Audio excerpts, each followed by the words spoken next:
Binge the full week of The Ray Taylor Show ad-free over at patreon.com/inspired disorder. What you manifest in your mind, you can bring to reality. Scream! Da, da, da, da, da, da.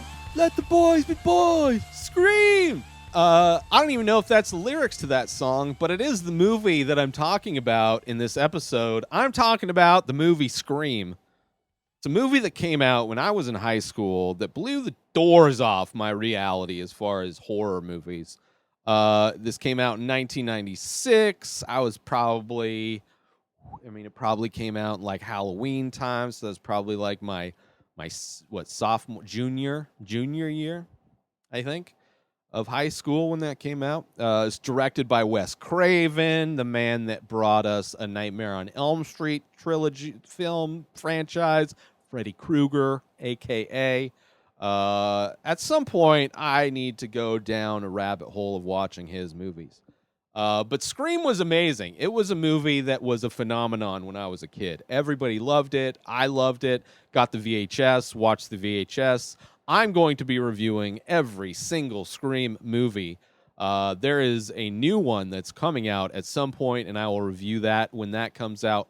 But I don't think I've seen Scream 3 or 4, which are out. Scream 5, I think, is the one that's supposed to be coming out pretty soon. But it's a franchise that I haven't watched in a long time, even though I loved it. Watched it a ton growing up.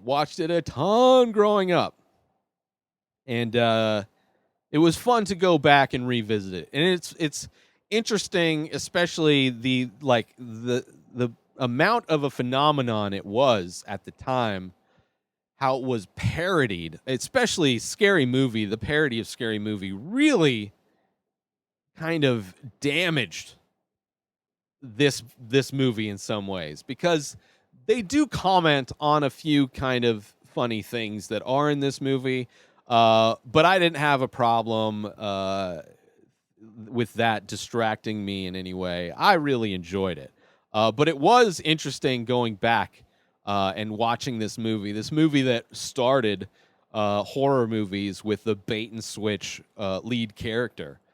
Drew Barrymore featured in the poster, big on her name on the thing.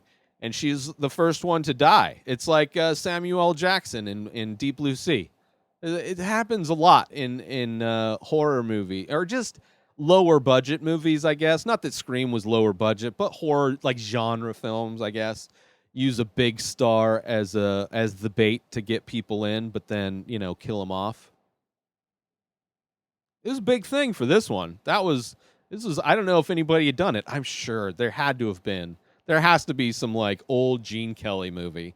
No, I don't know. There probably everything's been done, so there's probably an old movie that did something similar. But this definitely relit that trend, or just popularized it. Also, I didn't realize how much of this movie, like dialogue-wise, it is like every actor in this movie is a movie fan. Like, I did not realize how many references this movie, just people communicating with movie references and movie quotes. It was crazy. I forget which scene it was specifically, but there's a scene where growing up, I didn't realize I didn't get the reference. But now it's like so much of this is like, whoa, it's clearly like the meta quality of not only just the characters understanding horror movies.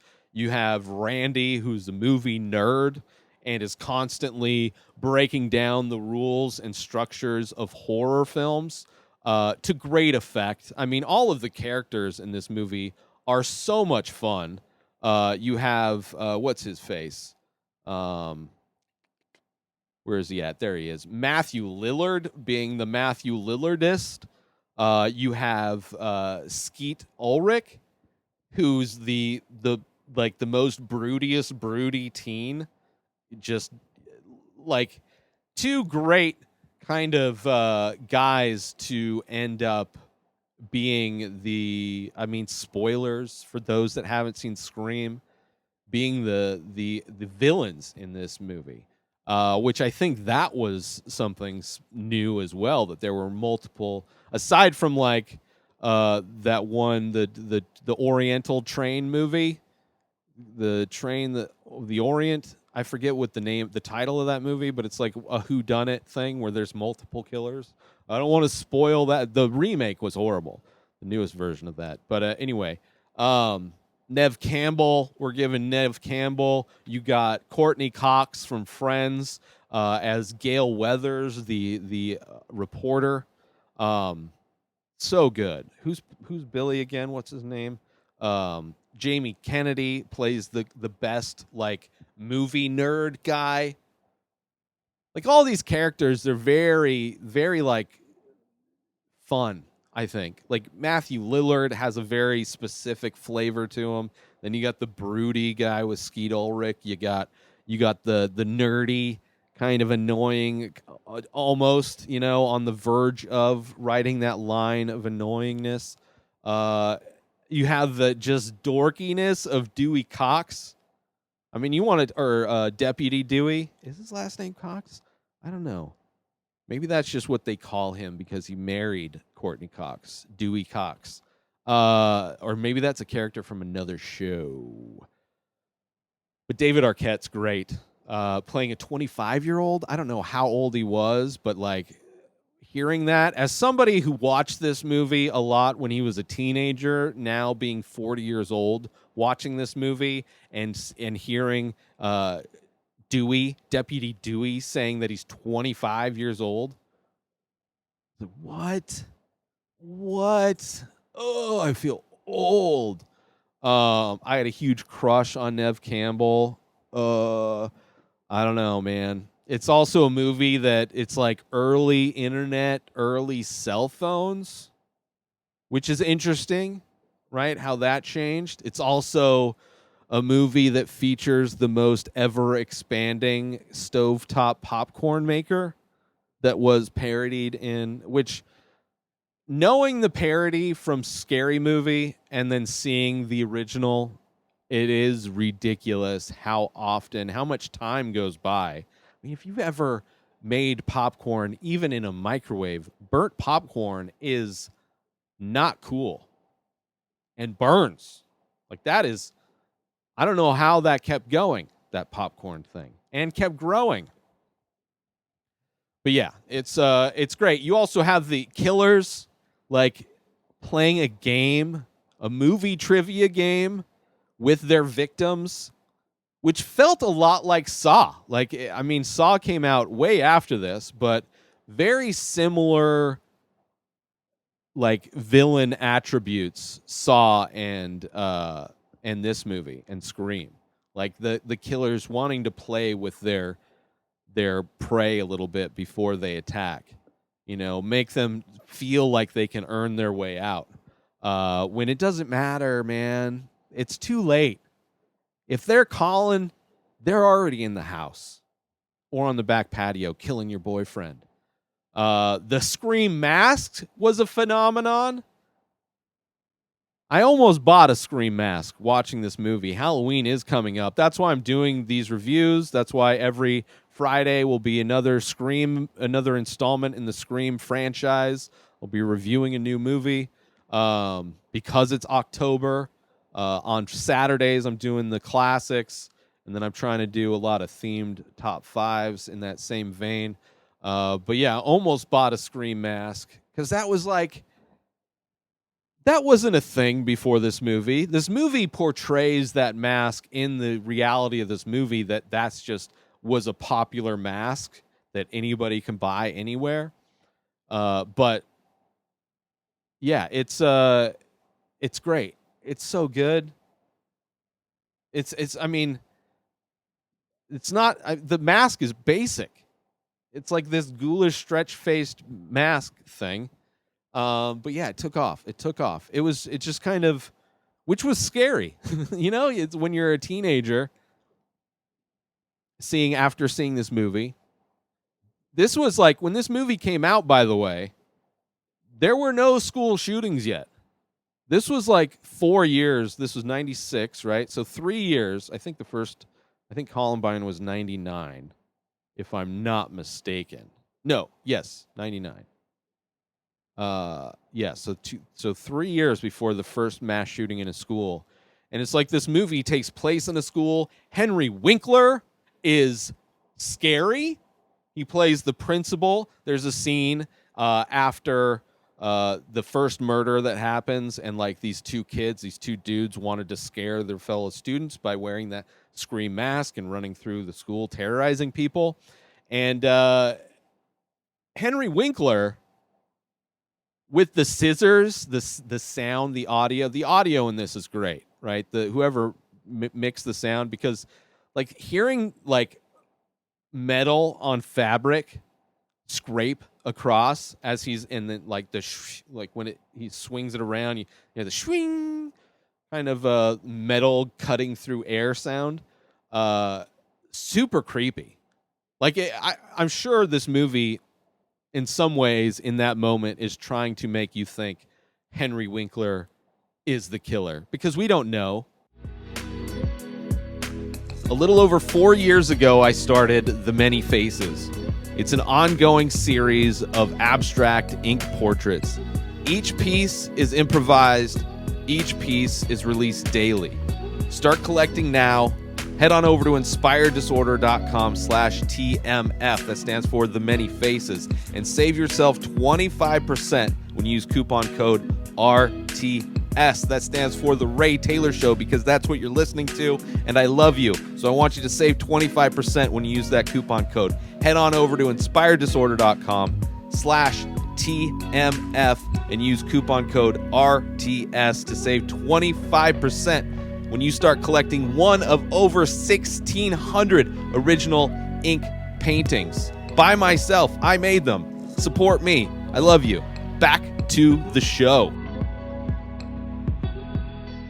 That's the big twist at the end that I've already spoiled of this movie, who the killer is, or killers,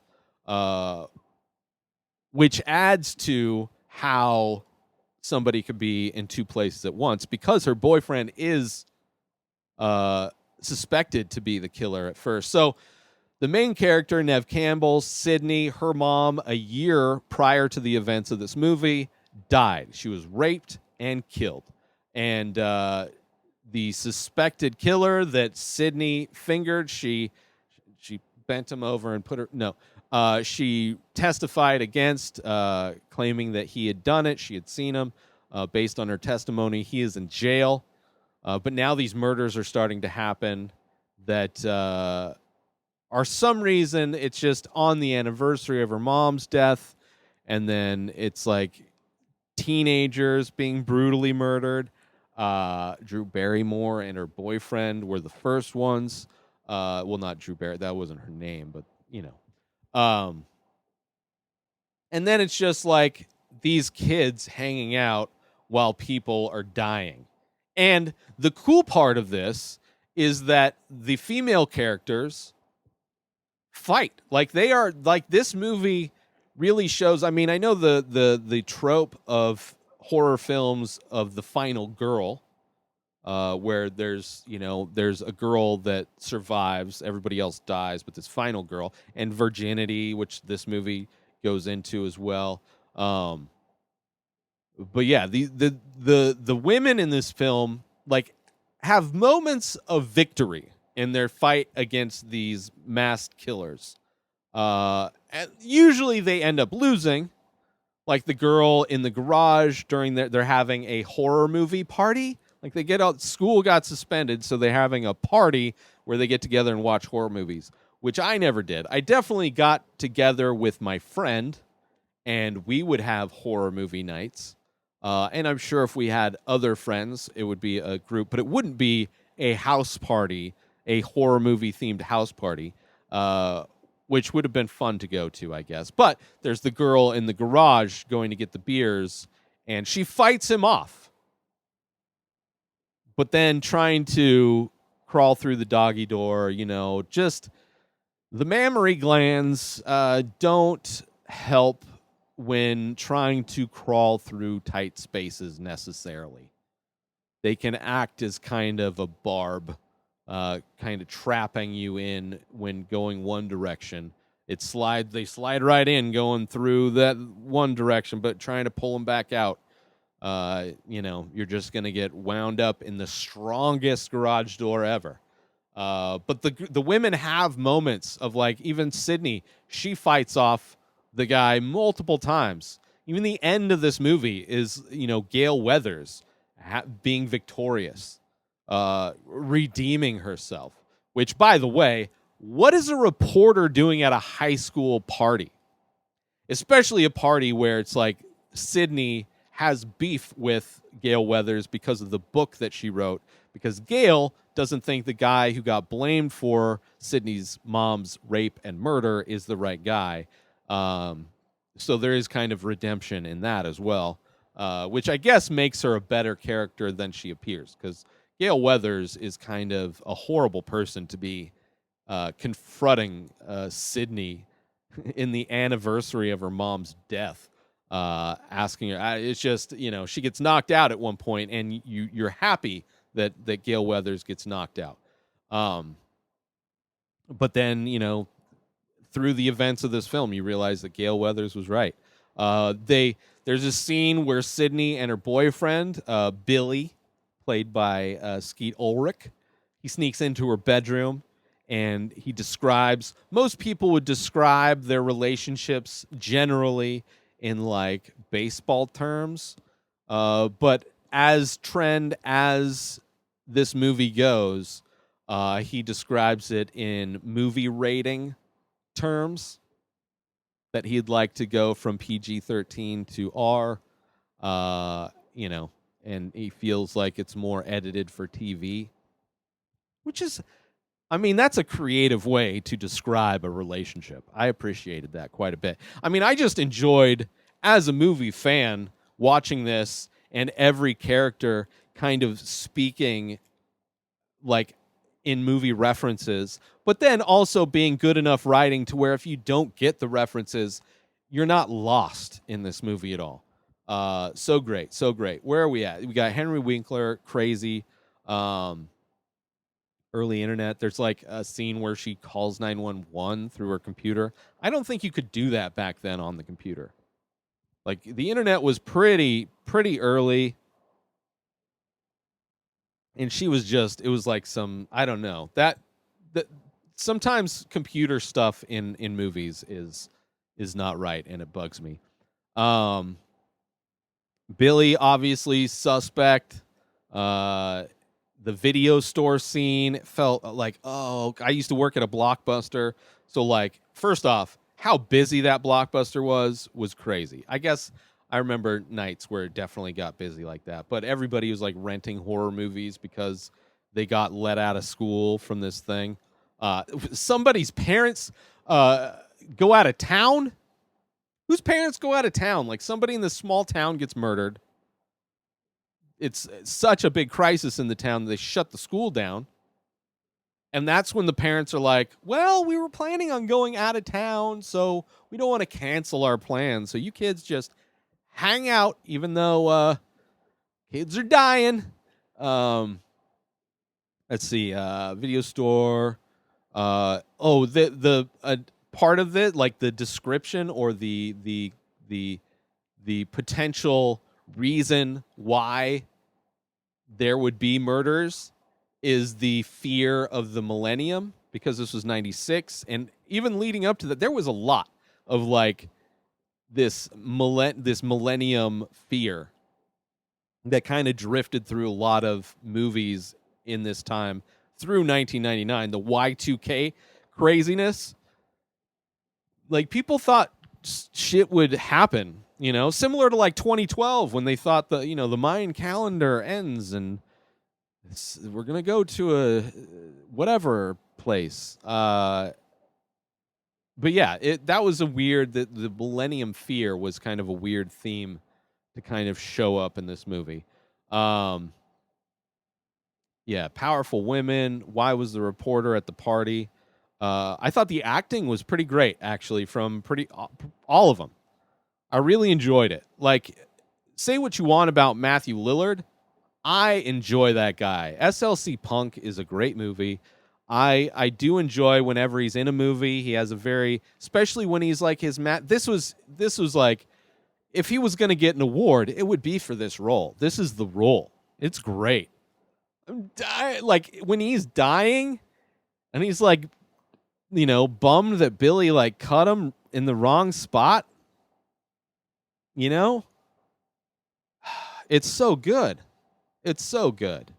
I like, especially for horror movies, even modern day horror movies. I watched *Malignant* a couple weeks ago, and let me tell you, the acting in *Scream* is far better.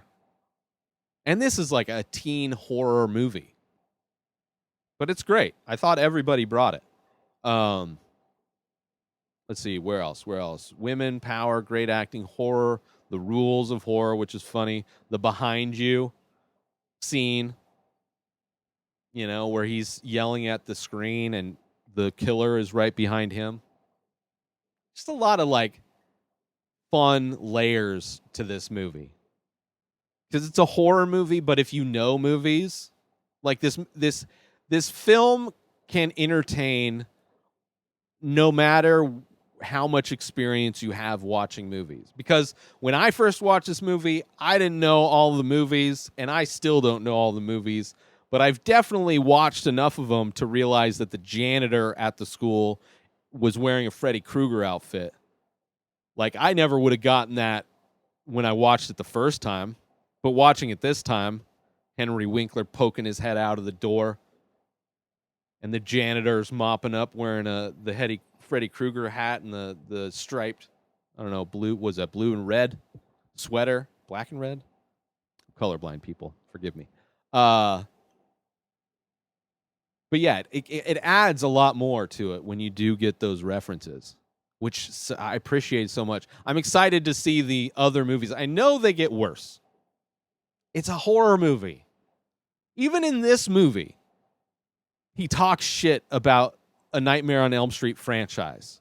How the first one was great, at least according to, I think it was Sydney. The first one was great, and then the rest of them are garbage. Or maybe it was Drew Barrymore at the beginning. I forget. Those are similar scenes. But at some point, they talk shit about all of the sequels, which I don't agree with. I think widely people don't agree with that. I think people love Dream Warriors, which is the second one? No, third one. A Nightmare on Elm Street 3, Dream Warriors, I believe, is the consensus favorite of that franchise. I could be wrong, though. Not that the first one's great, but the second one's great, too. But I think Dream Warriors, I think it's my favorite, if I checked. Go back to that top 5 episode. But the two killers things were great. Gale is the hero at the end. I really enjoyed it. It was a lot of fun going back to it. Obviously I'd seen the movie, so the end isn't surprising, but it's still great. That scene, they're at the party, everything's gone, everybody's dying, everybody's like, it's so well done. So well done. I really enjoyed this movie. It's from top to bottom. It is like a really well-made movie and also being a horror film. It's crazy. It's crazy. I enjoy it. I think it holds up. And I'm looking forward to the second one for sure. So check it out if you haven't. They're all, like 3 of them are currently on HBO Max. I'll probably have to rent or buy. I wouldn't mind if by the third one, if after the third one, I'm still enjoying this franchise. I mean, I've bought way worse franchises on iTunes, so maybe I'll just buy all 4 if they have like a bundle or something. They're usually pretty good about those bundles. But yeah, that's it. That's it for Scream. Is there anything else? Really fun characters: Jamie Kennedy, Matthew Lillard, Nev Campbell. Yeah, I think that's it. But yeah, Scream. Check it out. New episodes of The Ray Taylor Show come out every single day. Subscribe on IGTV, YouTube, and everywhere else podcasts are found. Binge the full week ad-free over at patreon.com/Inspired Disorder. Buy Ray Taylor Show merch over at inspireddisorder.com. And follow the show on Instagram at Ray Taylor Show. Have a wonderful day, everybody. Peace out!